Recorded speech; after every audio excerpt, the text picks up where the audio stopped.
Professeur Augustin Delacroix contemplait attentivement son laboratoire parisien, observant minutieusement chaque instrument scientifique disposé méthodiquement sur établi mahogany. Dehors, octobre 1889 déployait ses couleurs automnales tandis qu'une pluie fine tambourinait contre fenêtres gothiques donnant vue splendide boulevard Saint-Germain. Incroyable, s'exclama soudainement ce savant réputé, examinant fragments minéraux rapportés récemment expéditions géologiques menées montagnes pyrénéennes. Cristaux translucides émettaient lueurs bleutées inexplicables, défiant toute classification connue époque. Son assistant, jeune Émile Fontaine, accourut immédiatement. « Monsieur professeur, qu'avez-vous trouvé ?» Delacroix saisit délicatement échantillon, approchant loupe puissante. « Mon cher garçon, voici matière totalement inconnue science moderne. Structure moléculaire présente caractéristiques absolument révolutionnaires. » Émile scrutait également substance mystérieuse, fasciné par phénomènes luminescents, persistants, même obscurité complète. « Pensez-vous qu'il s'agisse nouveau métal ?»« Certainement pas uniquement cela, » répondit savant pensif. « Propriété optique suggère composition beaucoup plus complexe. Regardez attentivement. » Approchant flamme bougie près spécimen, celui-ci intensifia brusquement éclat, projetant reflets prismatiques dans son mur laboratoire. Stupéfiant, substance réagit thermiquement de manière exceptionnelle. Delacroix consulta immédiatement note prise durant exploration montagneuse. Équipe avait découvert gisement enfoui profondément cave naturelle accessible seulement après difficile descente cordes alpines. Émile, préparez immédiatement bagages, nous retournons Pyrénées dès demain matin. Si rapidement, monsieur ? Absolument. Intuition me dit que découverte pourrait bouleverser compréhension géologie terrestre, peut-être même révéler secrets formations planétaires restées cachées millénaires. Nuit tombée, professeur poursuivit analyse approfondie pendant qu'assistant organisait matériel expédition. Microscope révélait structure géométrique parfaite, défiant lois naturelles habituelles.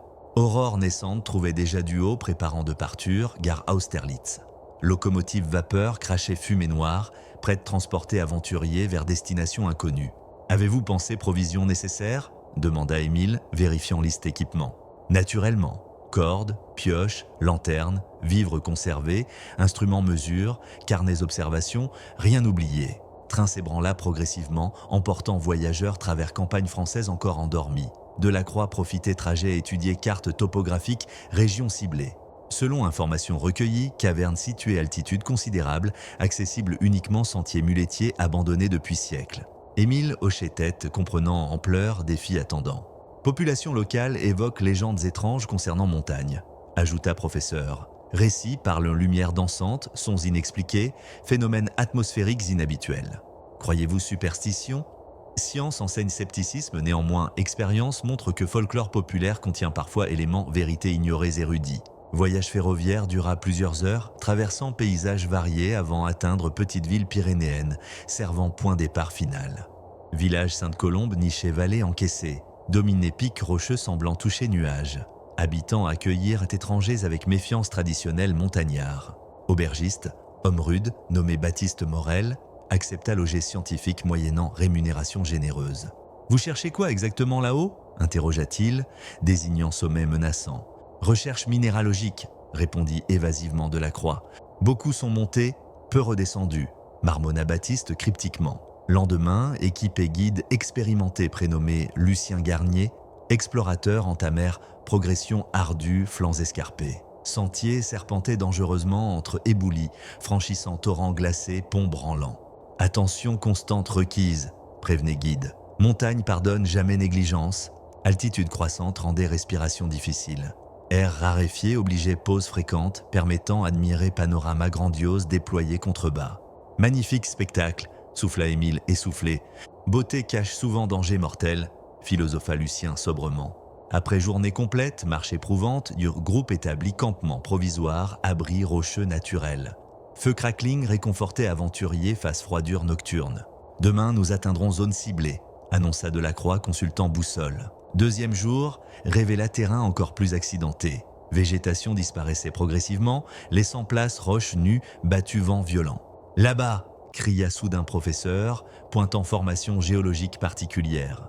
Parois verticales présentaient fissures béantes, suffisamment larges permettre passage homme. Entrée caverne semblait exhaler souffle tiède, contrastant température extérieure glaciale. « Curieux phénomène thermique ?» observa Émile. Lucien demeurait silencieux, visiblement troublé. « Quelque chose vous préoccupe ?» demanda Delacroix. Anciens appelaient cet endroit porte en fer. Jamais personne n'osait approcher. Superstitions montagnards ne doivent pas entraver recherches scientifiques, répliqua fermement professeur. Préparatifs descentes souterraines commencèrent immédiatement. Cordes furent solidement fixées, lanternes vérifiées, équipements sécurisés. Prudence maximale conseillée, recommanda Guide, bien que refusant accompagner expédition sous terre. Compréhensible, admit Delacroix. Émile, êtes-vous prêt à affronter inconnu? Absolument, monsieur. Premier contact avec intérieure caverne révéla architecture naturelle époustouflante. Stalactites millénaires pendaient voûtes invisibles, créant cathédrales souterraines aux dimensions colossales. Extraordinaire, Zrenia murmura Émile, écho amplifiant chuchotement. Lanterne projetait à cercle lumineux dansant, surface calcaire, sculptée, érosion séculaire. Progression s'effectuait lentement, chaque pas nécessitant vérification stabilité terrain. Température augmente sensiblement, nota professeur consultant thermomètre. Effectivement, chaleur devenait perceptible malgré profondeur croissante. Phénomène contredisait logique géothermique habituelle. Soudain, lueur bleutée familière apparut distance. Minerai recherché, s'exclama Delacroix triomphant. Parois commençaient scintiller identiquement échantillon parisien. Intensité lumineuse augmentait progressivement, rendant bientôt lanterne superflue. Incroyable source énergie, chuchota Émile émerveillé. Tunnel débouchait finalement, vaste chambre souterraine aux proportions stupéfiantes. Sol, murs, plafond, étincelette matière cristalline émettant radiation constante. Jamais vu pareille concentration, avoua professeur, momentanément subjugué. Exploration méthodique révéla caverne s'étendant bien au-delà, estimations initiales. Réseau galeries interconnectés formait labyrinthe complexe creusé, force géologique mystérieuse. Formation semble artificielle par endroits, remarqua Émile, examinant en parois trop régulières pour être naturelles. Delacroix acquiesça, troublé par observation perspicace. Angle géométrique parfait défie explication conventionnelle. Instruments scientifiques confirmaient anomalies multiples. Boussole oscillait erratiquement, thermomètre indiquait variations inexplicables, baromètre enregistrait pressions atmosphériques impossibles. Environnement modifie comportement physique normal, constata professeur. Plus troublant encore, substance cristalline réagissait, présence humaine. Approche provoquait intensification lumineuse, éloignement causait diminution correspondante. Comme si matière était vivante, hasarda Émile prudemment. Science rejette anthropomorphisme, répliqua Delacroix, bien qu'intérieurement bouleversé par phénomènes observés. Prélèvement d'échantillons s'avérait difficile. Matière résistait extraction, outils métalliques chauffaient rapidement au contact. Propriété défensive? Spécula assistant. Possible ou simplement réaction énergétique intense. Établissant campement temporaire, chambre principale, scientifiques organisèrent analyse sur place. Équipement portable permettait examen préliminaire révélant propriétés stupéfiantes. Conductivité électrique dépasse tout matériau connu, annonça Delacroix, consultant galvanomètre. Application industrielle serait révolutionnaire, suggéra Émile. Certainement, mais d'abord comprendre origine-formation. Études géologiques environnantes soulevaient questions troublantes. Couches stratigraphiques présentaient discontinuité impossible selon théories actuelles. Âge apparent dépassait estimation concernant formation terrestre. Roches semblent antérieures, création planète, murmura professeur perplexe. Comment est-ce possible? Actuellement, aucune explication satisfaisante. Nuit souterraine apportait nouveaux mystères, luminosité cristalline fluctuait selon rythmes inexpliqués, créant ambiance quasi mystique. Cycle semble correspondre mouvements astronomiques, observa Émile, chronométrant variations. Connexion cosmique envisageable, admis Delacroix pensif. Troisième jour, exploration révéla phénomène encore plus étrange. Sons inaudibles résonnaient périodiquement, vibrations traversaient un sol sans source identifiable. Activité sismique locale, proposa Émile. Négatif, séismographe n'enregistre aucune secousse tellurique. Mystère s'approfondissait lorsque découverte majeure bouleversa compréhension situation. Galerie latérale menait chambre contenant structure manifestement artificielle. Construction humaine antique, chuchota professeur, éclairant gravure murale complexe. Symboles inconnus ornés en surface, représentant formes géométriques entrelacées, motifs astronomiques sophistiqués. Civilisation perdue? Zrenien interrogea Émile fasciné. Évidence suggère présence humaine très ancienne. Datation approximative basée, érosion, indiquait antiquité millénaire précédant culture connue d'une région. Qui était-il? Pourquoi abandonner endroit pareil? Question demeurée sans réponse, alimentant imagination scientifique du haut. Déchiffrement partiel, Inscription révéla fragments compréhensibles. Texte mélange, langue proto-européenne suggérait avertissement concernant utilisation cristaux. Énergie divine, danger mortel, équilibre cosmique, traduisait laborieusement Delacroix. Avertissement ou instruction? Probablement combinaison. Ancien comprenait puissance matière. Exploration approfondie découvrit autre salle contenant dispositifs mécaniques complexes, partiellement préservés malgré âge vénérable. Technologie avancée, admis professeur, examinant engrenages sophistiqués. But?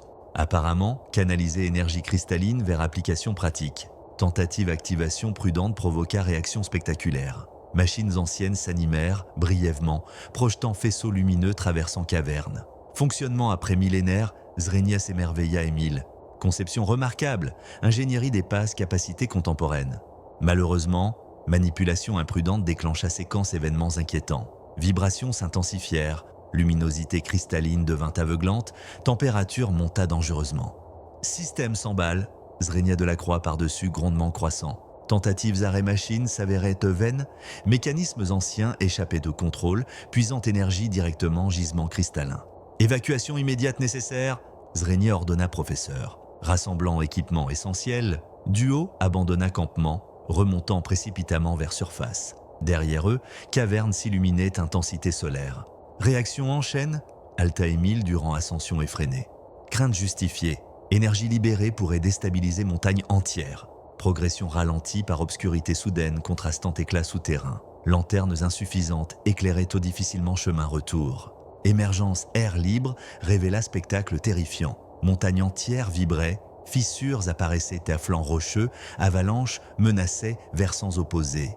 Lucien attendait anxieusement, témoin manifestation inquiétante. « Qu'avez-vous déclenché là-dessous » demanda-t-il, visiblement effrayé. « Situation échappe contrôle temporairement », admit Delacroix, minimisant gravité. « Temporairement ? Regardez. » Effectivement, pics montagneux commençaient s'effriter, libérant avalanches successives déferlant vallées avoisinantes.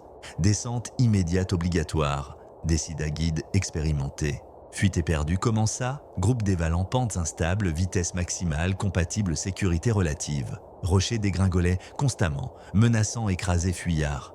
Village en danger mortel, réalisa Émile horrifié.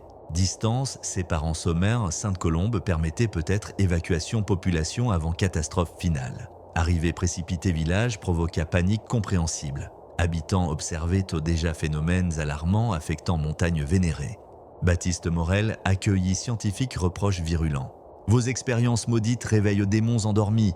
Explication rationnelle existe, protesta Delacroix, bien qu'incertain.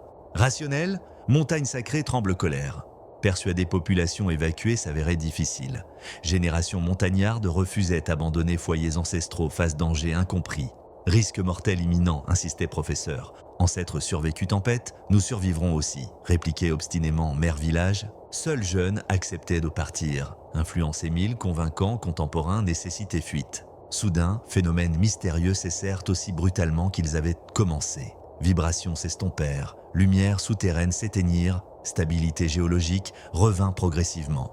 Miracle, Zrenia s'exclama Baptiste superstitieux. Delacroix demeurait perplexe. Arrêt spontané et contredisait logique scientifique suggérant intervention externe ou régulation automatique sophistiquée. Système ancien possédait dispositif sécurité, théorisa-t-il. Ou puissance supérieure protège montagne, contrat aubergiste. Débat philosophique opposant science-foi, illustrait incompréhension mutuelle face événements extraordinaires. Émile, pragmatique, organisait reconnaissance prudente, évaluait dégâts réels. Sommet est partiellement effondré mais structure principale demeure, rapporta-t-il. Accès caverne probablement obstrué définitivement, conclut professeur déçu. Retour Paris s'effectua silence méditatif. Expérience bouleversante remettait question, certitudes scientifiques établies. Que rapporterons-nous Académie ? Zrenia demanda Émile. Vérité prudente, découverte minérale inhabituelle, phénomènes géologiques singuliers, vestiges archéologiques intéressants, omettant aspects extraordinaires, temporairement, preuves insuffisantes, convaincre sceptiques. Laboratoire parisien retrouvé, échantillon cristallin conservé, continuait à manifester propriétés remarquables, bien qu'atténuées comparativement, gisement original. Énergie diminue graduellement, observa Delacroix. Connexion source nécessaire, maintenir puissance. Hypothèse plausible, matière fonctionne peut-être réseau interconnecté. Mois suivants, analyses approfondies révélèrent composition unique, défiant classification périodique contemporaine. Éléments inconnus côtoyés, structures moléculaires impossibles selon chimie actuelle. Révolution scientifique potentielle, murmurait professeur, scrutant formules complexes, applications pratiques, innombrables, éclairage perpétuel, énergie motrice, communication longue distance. Cependant, reproduction artificielle demeurait chimérique. Laboratoires européens échouaient, synthétiser matières similaires malgré ressources considérables investies.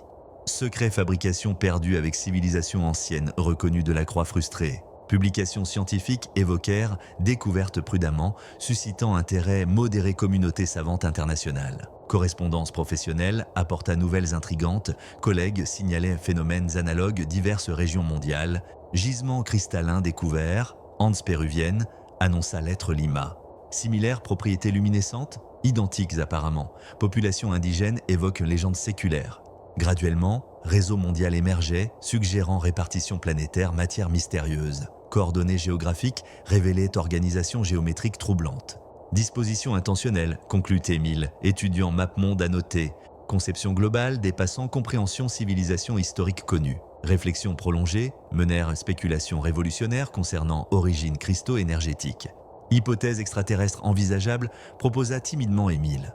Ridicule selon standards actuels, répliqua Delacroix, néanmoins troublé. Technologie dépasse capacités humaines terrestres. Certes, mais alternatives existent. Civilisation perdue, développement scientifique oublié, catastrophe historique. Uniformité planétaire suggère coordination impossible, cultures isolées. Dilemme intellectuel opposait scepticisme scientifique, évidence troublante. Mystère résistait explication conventionnelle. Peut-être vérité dépasse imagination contemporaine. Admis finalement professeur. Année suivante de financement obtenu, équipe élargie retourne à Pyrénées, espérant accéder nouveaux cavernes cristallines. Moyens techniques supérieurs permettaient percement tunnel contournant effondrement. Optimisme justifié, déclara Delacroix dirigeant opération. Travaux progressaient lentement, rencontrant résistance géologique inattendue. Roches durcies résistaient de forage, retardant considérablement avancement. Matière s'autoprotège, plaisanta Émile, bien qu'hypothèse paraisse crédible. Finalement, percement réussi, révélant caverne transformée. Cristaux ternissaient, structures anciennes s'effritaient, atmosphère magique disparue. Écosystème énergétique perturbé irrémédiablement, constata professeur désolé. Intervention humaine destructrice? Vraisemblablement. Équilibre millénaire rompu définitivement. Dernières inscriptions déchiffrées révélèrent avertissements prophétiques concernant utilisation imprudente énergie cristalline. Respecter sommeil gardien cosmique, traduisait Delacroix laborieusement. Gardien, terme mystérieux, peut-être référence entité spirituelle protégeant site sacré. Ou technologie automatique surveillance. Ambiguïté linguistique permettait interprétations multiples, enrichissant mystère plutôt qu'éclaircissant. Ancien possédait sagesse dépassant connaissances contemporaines, philosopha professeur. Leçon humilité scientifique?